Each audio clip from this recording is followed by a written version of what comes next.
Bapak, Ibu, Saudara-saudariku yang terkasih dalam Tuhan kita Yesus Kristus, selamat pagi. Selamat berjumpa kembali dalam permenungan kita pada pagi hari ini, 4 November 2020, yang ada peringatan wajib Santo Carolus Borromeus, seorang uskup. Kita akan merenungkan dari Injil Lukas pasal 14 ayat 25 sampai 33. Mari kita buka dengan tanda kemenangan Kristus. Dalam nama Bapa dan Putra dan Roh Kudus. Amin. Pada suatu ketika, orang berduyun-duyun mengikuti Yesus dalam perjalanannya. Sambil berpaling, Yesus berkata kepada mereka, "Jika seorang datang kepadaku dan ia tidak membenci bapaknya, ibunya, istrinya, anak-anaknya, saudara-saudarinya, bahkan nyawanya sendiri, ia tidak dapat menjadi muridku. Barang siapa tidak memanggul salibnya dan mengikuti aku, ia tidak dapat menjadi muridku. Sebab siapakah di antaramu yang mau membangun sebuah menara, tidak duduk membuat anggaran belanja dahulu? Apakah uangnya cukup untuk menyelesaikan pekerjaan itu? Jangan-jangan sesudah meletakkan dasar, ia tidak dapat menyelesaikannya." Lalu semua orang yang melihat itu akan mengejek dengan berkata, "Orang itu mulai membangun tetapi tidak dapat menyelesaikan." Atau raja manakah yang hendak berperang melawan raja lain, tidak duduk mempertimbangkan dulu apakah dengan 10.000 orang ia dapat melawan musuh yang datang menyerang dengan 20.000 orang. Jika tidak dapat, ia akan mengirim utusan selama musuh masih jauh untuk menanyakan syarat-syarat perdamaian. Demikianlah setiap orang di antaramu yang tidak melepaskan diri dari segala miliknya tidak dapat menjadi muridku. Demikianlah Injil Tuhan. Terpujilah Kristus.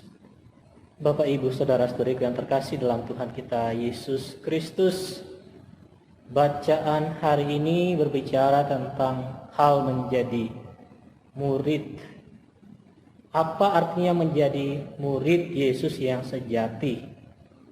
Kita menerima Yesus sebagai guru dan Tuhan, dan kita adalah seorang murid dengan mengikuti Dia. Dia memanggil kita supaya kita mengikuti teladanan hidupnya.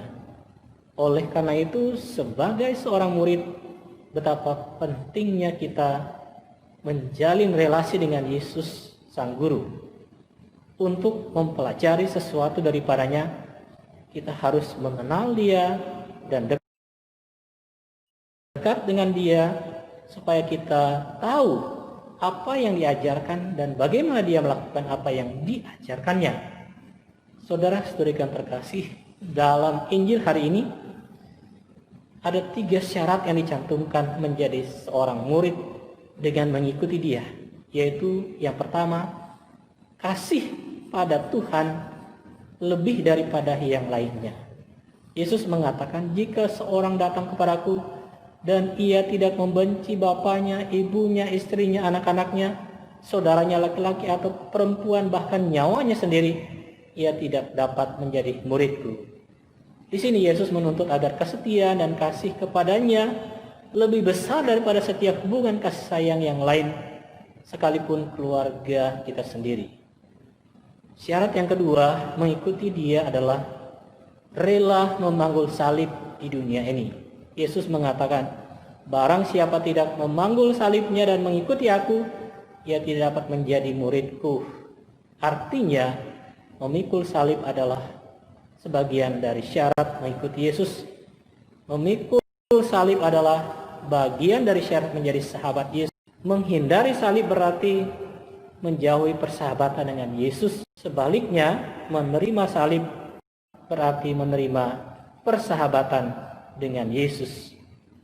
Saudara-saudara terkasih, sedangkan syarat yang ketiga, mengikuti Dia adalah melepaskan diri dari ikatan-ikatan dunia ini.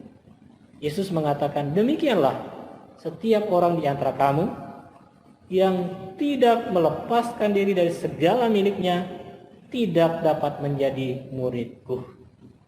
Di sini Yesus mau mengajak kita sebagai muridnya keluar dari keegoan kita, memberi diri untuk pelayanan kepada Tuhan, bukan menggenggam erat-erat yang kita punyai, tetapi memberi kepada Tuhan dan sesama.